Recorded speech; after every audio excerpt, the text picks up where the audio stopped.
How's it going, guys? My name is Graham and welcome to Two Left Thumbs. At this point, I've been making Let's Play videos on YouTube for a little over 5 years. Technically longer, but that's about how long ago I started taking it seriously. I love highlighting indie projects of all shapes and sizes, and have had wonderful experiences with countless games in that time. I wish I could pay tribute to all of them, but I suppose that's literally what the Let's Play channel exists to do. But with new videos coming out there all the time, it's easy for people to overlook things and miss out on those real diamonds in the rough. So I set out to make a list of 10 games that I absolutely think you should play, handpicked from those hundreds of games that have left some sort of impression on me. Instead, that grew to 20 and quickly again to 50. I honestly had a hard time trimming it down to that many. So I made it a rule that only games with less than 1,000 Steam reviews are allowed on this list. Games with more than that are probably going to be relatively well known, and my hope is to really share a few games with you here that you've never heard of. I organized it into a few broad categories to help you more quickly find what you think would appeal most to you, and I sliced it a little thinner within each category. I'm also limiting myself to what is little more than a tweet length, otherwise this would be a very long video.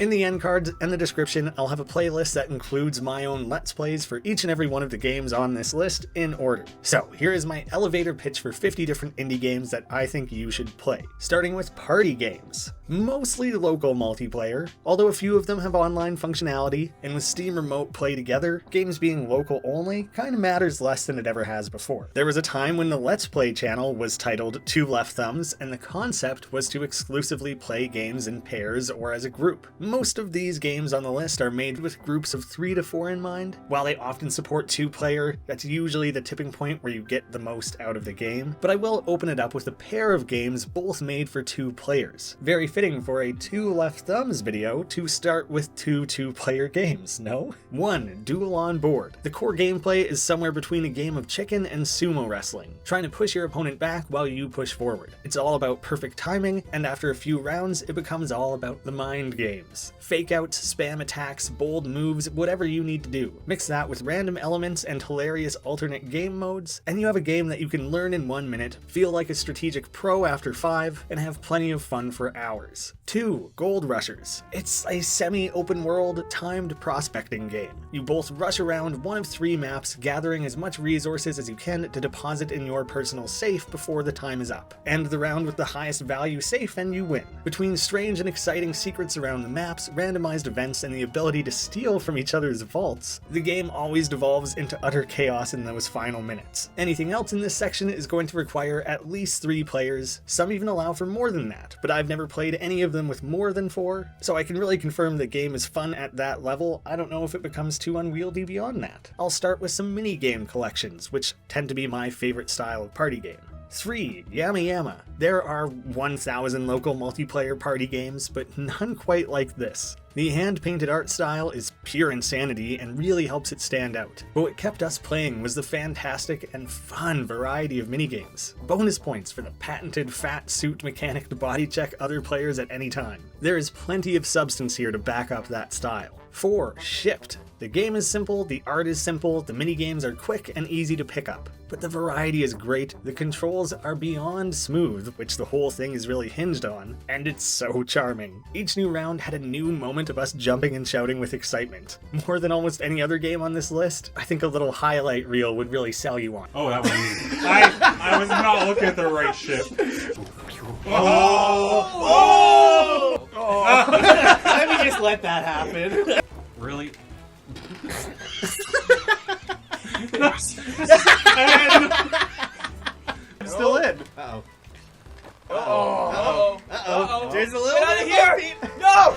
5. Guano Gladiators. Originally known as Soif, shit on your friends. The better name in my opinion, but one that I'm sure was difficult to advertise. The party game nobody asked for, but everybody needs. Literally fly around and try to poop on one another. The game mode variety was a little limited, but the ones that exist were a lot of fun. Plus there's a few guest characters like Isaac. Disgusting, yes. Hilarious, definitely. Several of the more spam-oriented minigames are going to tire your hand out so quickly, but it's going to be a riot while it lasts. 6. Ultra Food Mess. Deceptive in its simplicity. Each minigame only utilizes directional controls and one single button. With 11 equally fun minigames that involve exploding, shooting, pushing, dodging, and everything in between, this one had just enough variety and a wonderful accessibility that made it very hard to put down. Usually when a game has more than 6 or 7 minigames, you see a notable dip in quality. We had favorites from this 11, but there wasn't really a dud in the batch. 7. Wizard's Tourney. This game really focused on quality over quantity. There are only 6 minigames, but I love the theme of each game supposedly testing a different one of your wizarding talents. There were a few games in here that felt like they could have been their own standalone releases. The one where you're retrieving the dragon eggs especially. We kept coming back to that one. The AI seemed to work pretty well as well, so if you want to practice and hone those talents, or want to flesh out the roster a little bit, we found it to be quite successful. Staying somewhat in the minigame world, how about some Mario Party adjacent titles? There are slowly more and more of these in the indie scene, but ones like Pummel Party quickly found their audience. Here are 2 I haven't really seen get much attention. 8. Alien League. The Mario Party like you've never played. The game plays quick and is super punishing. 2 things that have been major complaints about modern Mario Party. But the minimalist mini-games built around one button each are a nice touch and make the game more accessible. The currency system is a little wacky and can cause crazy fluctuations in who is leading. At times it almost felt like the game was moving too quick to really register what was happening or who was leading, but give it a round to learn its quirks before judging, and I think this game has something fun and special to offer. 9. Monster Jaunt. Ticket to Ride meets N64 era Mario Party? That's a mashup I didn't know I needed. Plan your routes to be the most efficient tourist in the overworld. The synchronous way everyone completes their turns keeps the game quick and engaging. Then, end each round with a randomly selected unique minigame. And it really put a unique stamp on those minigames. Despite clearly being influenced by Mario Party, nothing felt like a direct clone of those games, which is very impressive. Pay close attention to the tutorial. The board game portion is nothing like Mario Party. Ticket to Ride is the best comparison I can give. Once you get the hang of those rules, it's surprisingly strategic. This last one isn't multiplayer, but it occupies a really unique subsection that made it difficult to place elsewhere. 10. Crypto Casino. Let's make a single-player Mario Party, they said. That's stupid, everyone replied. Then that game was made, and it's so damn good. That's a reductive look at it, but you really must play this free demo. It's pretty short at this stage, but challenging enough that it'll probably take you a few tries, and the dev is working on expanding it into a more full game. It's something I'd really love to see more of. Still in the party game category, arena brawlers and battlers are among the most common party games. It just seems to be a thing that this is the genre most indie devs first end up tackling. It's an incredibly competitive subgenre in the already saturated indie market. I'd estimate that I've played at least 50 of these games on the channel, and these were for sure the standouts. 11. King of the Hat. This one was smooth, had really unique mechanics, and after only a short few rounds, we were all picking favorite characters and developing unique strategies. You damage each other by throwing your hats, but you also knock each other out by stomping their hat. That risk-reward is always in balance. The character variety here is so strong. Washing machine! And the combat mechanics work incredibly well. One more round quickly turns into 30. 12. Boomerang Fu. The happiest, most wholesome of all arena battlers, and the happiest where you slice each other in half. You'll never have a better time dicing up little fruit salads with your friends. The animations are very smooth, but not nearly as smooth as the controls. The levels are great, the power-ups are really exciting, and the overall execution is kind of flawless. I think this one stands out on the list as a game that looks like it went the furthest beyond indie. Like, seeing gameplay of this, you would suspect a bigger name was involved, but that's just how well put together this game is. 13. Stab, stab, stab. Play as abnormal, needle-faced birds in this physics-based battler. Impaling each other inflates the other player until they pop. Bouncing around and attempting to wrangle the physics is already great, but it's taken over the top with the inventive level designs and power-ups that frequently break the game in the best ways possible. This was already frantic with 4 players. This is one that supports even more than that, and it's one of the few games that I think might actually be improved by being able to add more players. 14. Guntastic. Again, like I said, it takes a lot to stand out in this crowd, and for that reason, we're usually drawn to games that have a unique hook and something no other game has to offer. So jumping around, multiplayer platforming, shooting guns at one another, that's one of the least unique takes on the concept I could possibly summarize. Yet Guntastic definitely earns its place through sheer quality and polish. You've probably played a game identical to it at least 10 times before, but within 1 minute of picking up and playing it, you'll see that this game does it better. I'm always happy to give new games like this a chance. Very rarely do they get set aside in a keeper pile, and everyone in the room agreed. 15. Floppy Heroes. Winging around ragdoll knights at each other is just good stupid fun. The game is dirt cheap and an absolute riot for some multiplayer gaming. Mix and match weapons and armor to test out different playstyles. Yes, this goofy game manages to somehow just have enough depth for that. The weapons and armor have different levels of damage and protection, as well as different weightings that affect your ability to fly around on the screen. And as you start bumping into each other, you break apart your armor and eventually start chopping off limbs. Tinker with the gravity and other fun modifiers, and you're going to play 20 rounds in a row, trying something that feels completely different every time. Also notably, one of the first free game keys I was ever sent when starting out the channel, and it was one of the earliest breakout videos. So I've always had a soft spot for this one, but that's for good reason. It was so much fun. And for the last stretch of this category, I'll cover all sorts of random combinations of party games meets blank. 16. Eon Altar. With each player managing their characters on their phones, there is room for split stories, secret quests, and more to make it all an authentic D&D experience. Not everyone owns 1, 2, or 4 controllers. Here the barrier is everyone needs their own mobile device, but everyone having a handheld interface that's independent from the game allows you to sort your inventory while setting your character to follow the others while they explore, or to all queue up your moves in a turn-based battle at the same time. It keeps a game that's heavy on story moving really quickly. I often hear games marketed as a digital D&D experience, but all other games that make that claim are now measured against this. 17. Joggernauts. A group auto runner where you must swap places with your teammates to make sure the correct color is always out in front. This game is chaos. Make sure you're playing with the right people. You have to be able to laugh while freaking out at one another, because you will rage. Now and again you'll get so frustrated that you intentionally sabotage for a round or two, calm back down, get back with the team, only for someone else to lose their cool, rinse and repeat. It's frustrating, but it's fun.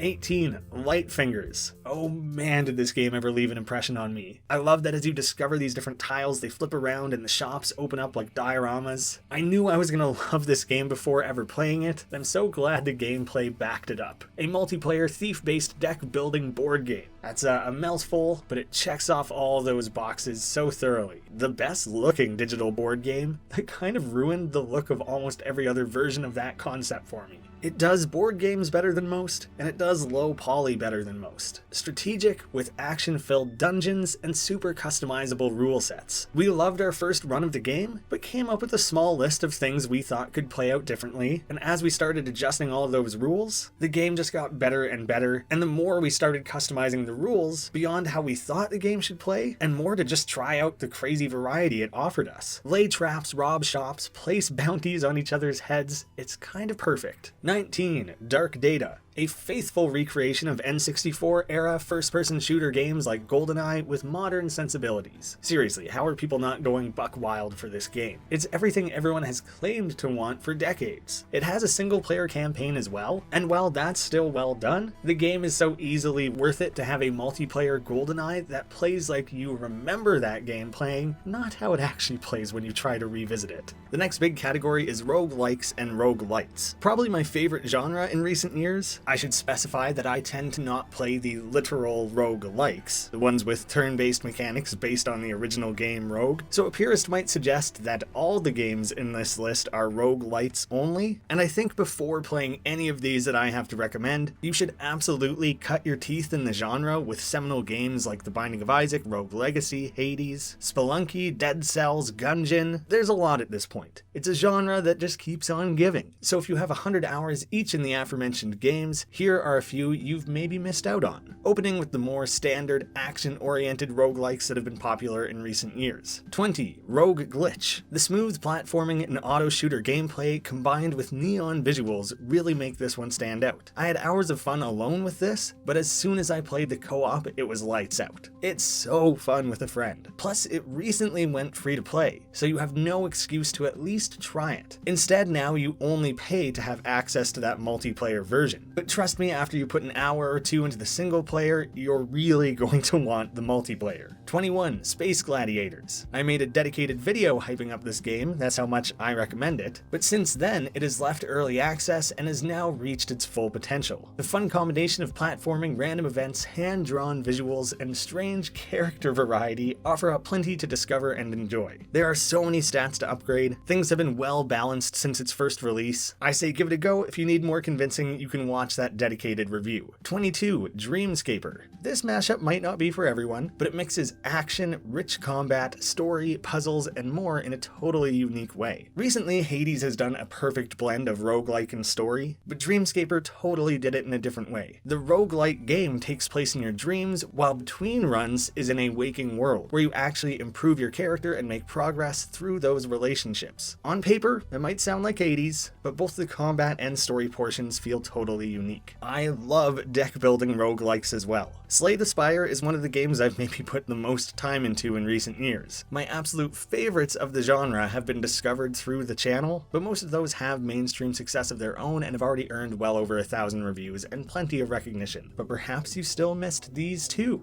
23. Black Book. A deck builder that perfectly combines RPG adventure with Slavic mythos like The Witcher, for a world that you can't help but want to explore more deeply. I would say this game stands out by making the story, lore, and RPG elements the forefront, with well done roguelike deck building to boot. I felt like I was playing a new take on the Telltale Games point-and-click formula, being done with fresh new eyes, and then exciting deck building battles between. You're gonna want to play that. I've only played a demo so far, and I already loved it. 24. Iris and the Giant. Another game that I thought was worthy of its own independent review. This game makes me want to cry, but I cannot stop playing it. The art, story, resource management in particular, row-based combat, it's all incredible. The RNG may feel stacked against you, but there's a lot of room to learn and plan ahead for your next run. And to mix things up, here are games that incorporate those modern roguelite elements, but take them in totally unique directions. 25. Plunge. This art style, man, holy crap. It's like my favorite 90s cartoons mixed with crazy neon. How can you not love that? Slide across the room like a Pokemon ice puzzle, and plan ahead to outsmart a wide variety of enemies that have their own unique behaviors to learn.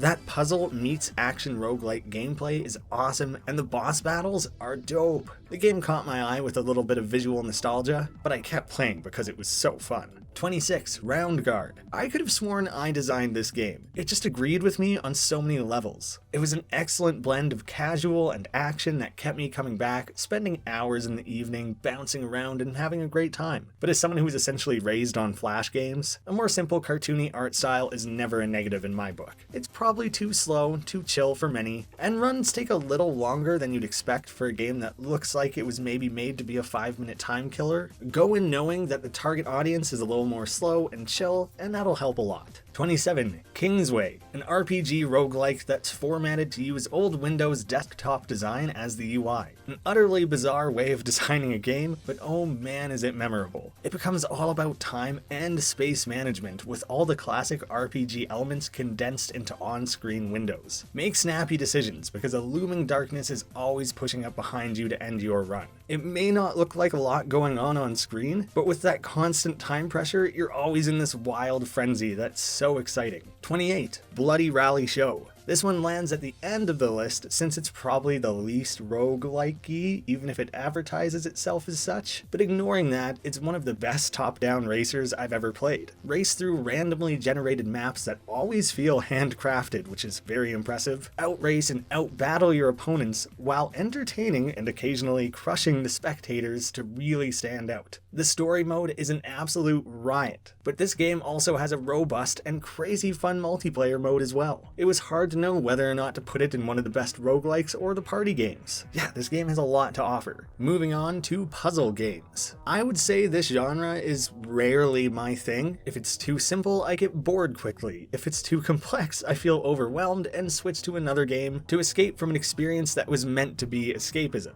I really loved Portal because it was entertaining and always kept me guessing. Braid is maybe one of the most mind-bending puzzle games I've actually finished, but then something like The Witness was so strange and obtuse that I couldn't really get into it. Maybe that gives you a sense of the sort of puzzle games I like, but I have found a deep love for point-and-click games. Ones that provide me a balance of story, adventure, and a little bit of puzzle solving. This one's always tricky, because the puzzles have to make sense to the player, within the context of the game, rather than the puzzle being some sort of weird dance of trying to put yourself in the shoes of the wacky mind of some developer. All 4 of these, I think, did that very well. You never feel like you were cheated by some stupid logic. I just think that's very important for point-and-click games. 29. Chiok. This one takes only a few hours, but as you invest in this wonderful, hand-painted, hand-animated world, it will feel like so much more. This game is really the perfect modern realization of classic point-and-click adventures. It never overstays its welcome, and has a satisfying story that made for a truly lasting experience. I think about this cute little girl and the weird mystical world in which it takes place on a regular basis. 30. Later Alligator. The creators of Batman and Spider-Man made their take on a Professor Layton adventure game. The minigames are fun and simple, but that insane detail in the animation and the cast of goofy alligator characters made for a delightful game that would easily be fun for all ages. I really enjoy the minigame style puzzle solving rather than the usual fetch quests. Again, you can finish this one in a few hours, but there's some secrets to go hunting for, and I think the experience is so charming that you're really going to want to soak up every minute spent in Alligator, New York City. 31. Don't Escape 4 Days to Survive. A replayable point-and-click adventure? You heard me right. Something that I genuinely didn't think was possible. Not something you can replay infinitely, but the game really motivates you to play through at least a couple times. In that way, the puzzles are genius, the reverse escape room concept so fresh, and the hidden story here is brilliant. I made a 45-minute long video just trying to explain it. And that's just the hidden story. The surface level story is also excellent. I would definitely recommend picking up the Don't Escape trilogy and potentially the Deep Sleep trilogy that were both ported to Steam first, but if you choose to go straight to this new game, you're still gonna have a great experience. Those other titles would only expand it, but it's not required. 32. Smile for Me. A short-ish adventure with so much style. I enjoyed the hook of it being a sort of nodding simulator, but that quickly became a quirk rather than the sell point it first felt like. The characters, both their designs and personalities, are all great, with the haunting presence of Dr. Habit, the weird puppet cutscenes, and psychological horror atmosphere were so captivating. But I do also need to say, if you typically don't go for horror games, don't let it deter you here. It's a very palatable version of that. A perfect game?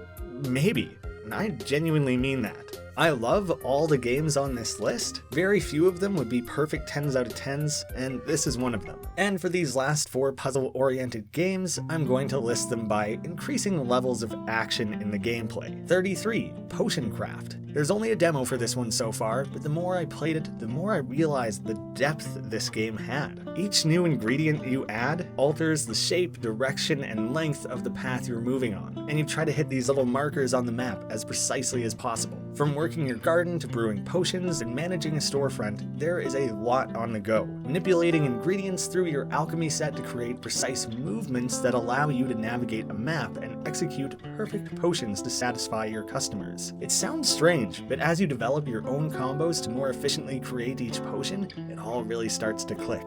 34. Card Hog. This roguelike adjacent dungeon crawling card/board game is quick to learn and full of exciting twists and turns. The game has been expanded constantly since release and can also be played on your phone, which is a huge plus. I really struggle to find mobile games I like, so it's really nice to be able to have this one on the go. I placed it in puzzles because the micro strategies and pattern recognition are what really started to stand out and kept me playing. 35. Courier of the Crypts. The best puzzle game you haven't played. The puzzles are fantastic, but combine that with the survival gameplay elements, haunting atmosphere, and endless secrets, oh boy.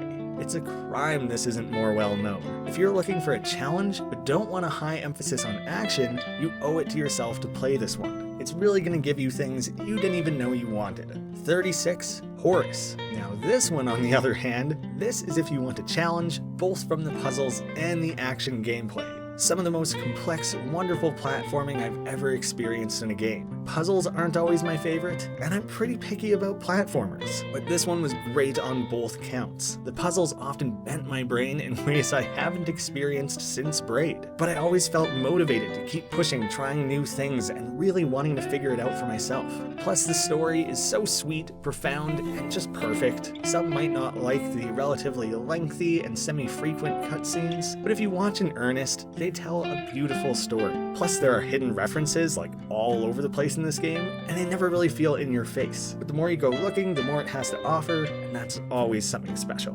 Role-playing games. Action RPGs like Diablo are among some of my favorite games of all time. Yet they tend to not stand out as much in the indie scene, or instead lean more into the roguelike territory. So this list is instead mostly slower, story-rich, turn-based JRPG-influenced games.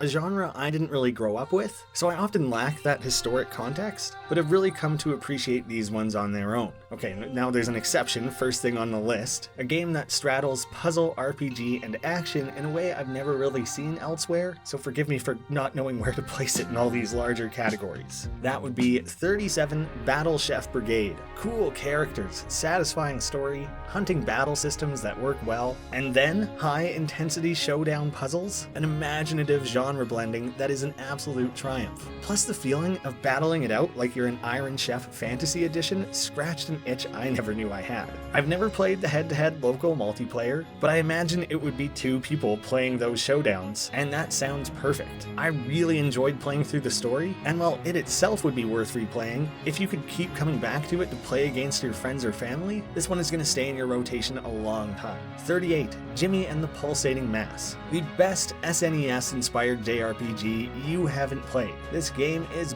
massive, and also massively underrated. The worlds are unique, the story being told is so expansive. Overall, it's simply unbelievable. Even the minor characters meaningfully grow and change. It never hides its influences, wearing it all on its sleeve, and it's all the better for it. Be prepared to set aside anywhere from 20 to 50 hours to really dig into this one, because once you put in 1 or 2 hours, you're not going to be able to stop. Play this game. 39. Heartbound. A wildly ambitious adventure RPG, one that kind of made its rounds in the YouTube community, but due to its lengthy development time has kind of fallen off recently, as is the combat, story, characters, and worlds are already so intriguing. With the branching, changing story the developers have in mind, this game is going to be insane. Chapters 1 and 5 are locked in, but the other 3 can be played in any order and will notably affect how each subsequent one plays out. There's a reason this game has spent such a long time in development. They have to execute so many possible story iterations and alterations. Don't make the mistake of thinking this is just an Undertale clone. It's an RPG with unique battle mechanics, but not even the same ones as Undertale. It's entirely its own thing. That comparison really drives me wild. Whether you are a fan of Undertale or not, you should definitely check out Heartbound. 40. Lockhart Indigo. This murder mystery, done in a Game Boy Color art style, recently went free to play. Discover secrets and clues and use that to confront characters and unravel a mystery. It's short and sweet and tells a rather interesting story. The deductive reasoning to get information from different characters played out really intuitively, and it left me wanting to see more of these characters and world. I think this next set of 3 has a really fun sliding scale, going from a silly game with horror influences to a horror-focused game with turn-based combat to a straight-up RPG Maker-style horror. 41. Horror Veil. A Halloween-themed RPG adventure, every character, setting, and item is milked for its full joke potential, with references dropped everywhere. It's an absolute joy, and the first act is available to play for free, and that first act alone is already hours of gameplay. The difficulty for this demo is currently toned way down, so it's hard to speak to the real balance or what the end difficulty will be. I'll be curious to see how the battles play out once the final game is released, but as is, it's a really delightful, charming experience. 42. Fear and Hunger.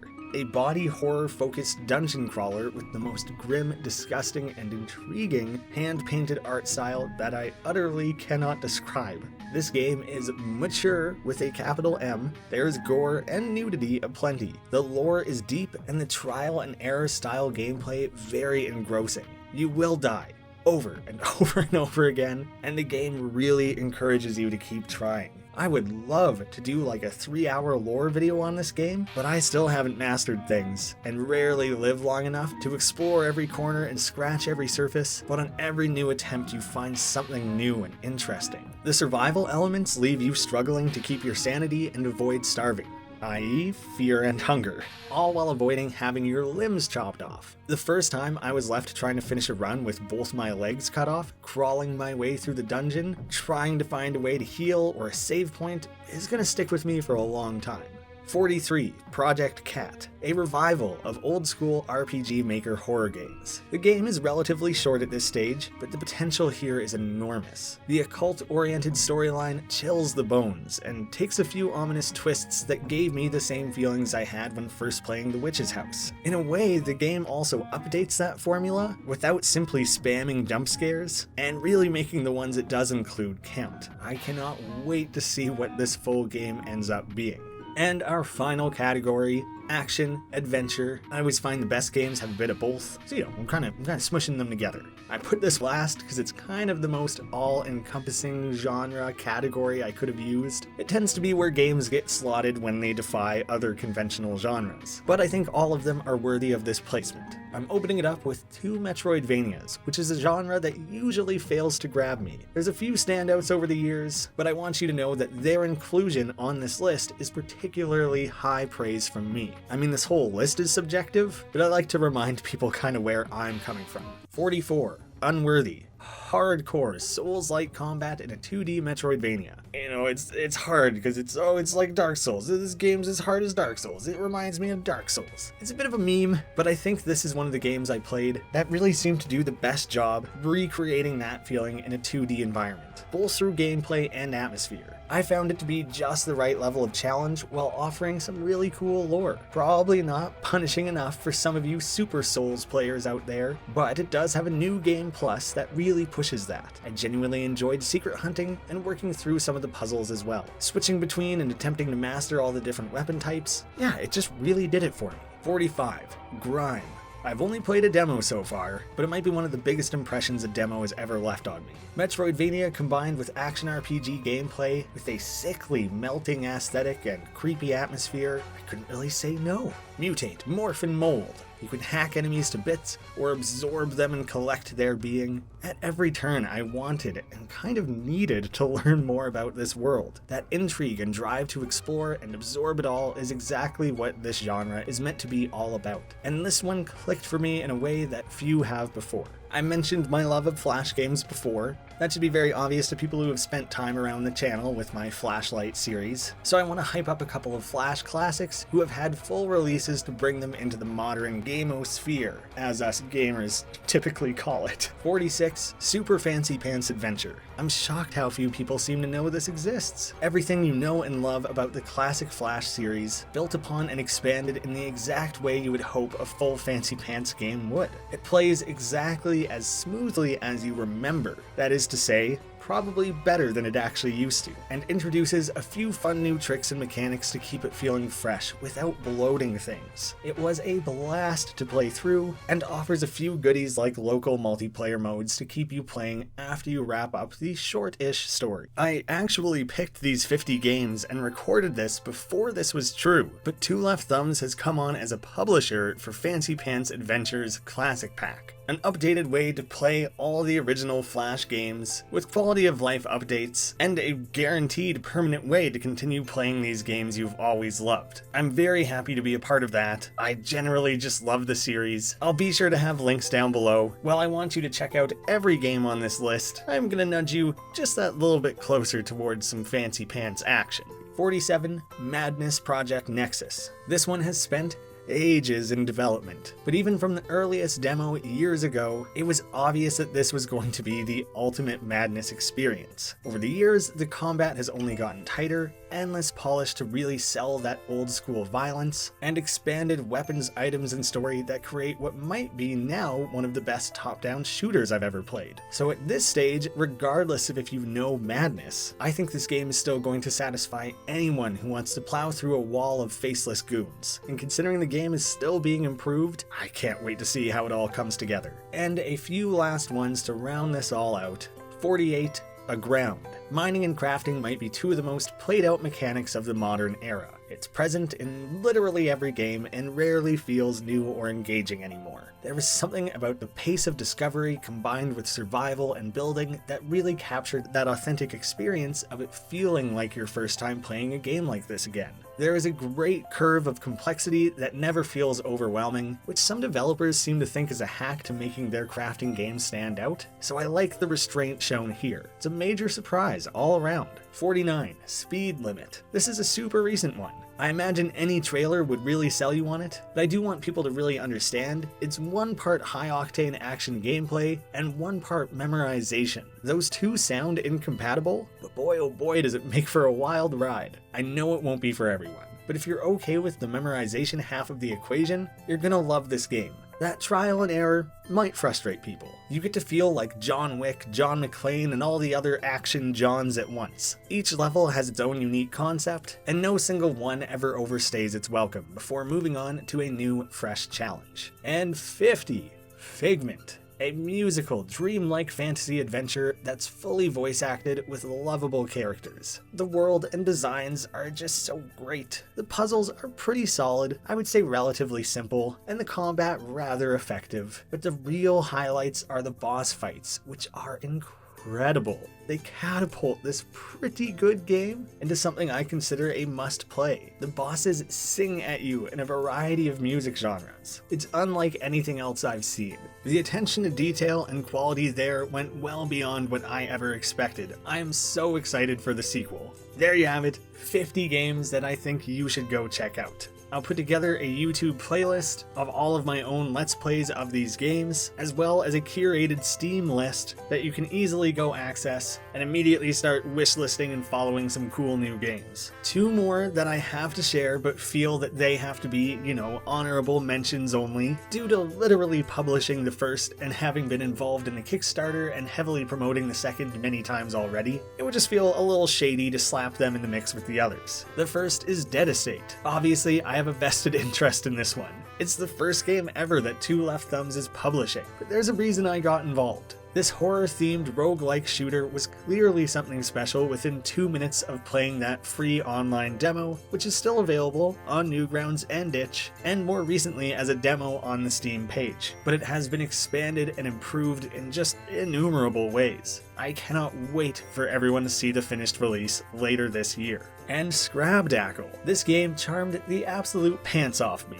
The art, characters, and exploration are all top tier. I loved digging around for secrets. Then I got to the first boss battle, and oh baby. Again, I knew within minutes that I wanted to be involved with this game on at least some level. You can check out that lengthy demo for yourself, and you'll be hooked as well. I can pretty well guarantee it. I also have a video on this channel that is a dedicated look at the behind the scenes of this game and how it was made by a solo developer, Jakefriend. It should give some great insight in what to expect from Scrabdackle, but could also be an informative or motivational piece for anyone else looking to make a game of their own someday. So yeah, Dead Estate, Scrabdackle, I'd love if you checked those out as well, but after you've combed through that existing list, and hopefully found a game or two there you'd love to buy. There are hundreds of other games I'd love to share. That's the beauty of doing an indie-focused Let's Play channel. Every day I have the opportunity to share something new and exciting, and can hopefully encourage people to try out something they may have otherwise missed. So while this video really highlights the cream of the crop, if you want to follow along with me sharing a never-ending torrent of cool new indie games, Graham Games is the place to do it. Thank you all so much for watching. Thank you to patrons of the channel whose names you can see in the credits off to the right here, and I hope to see you all again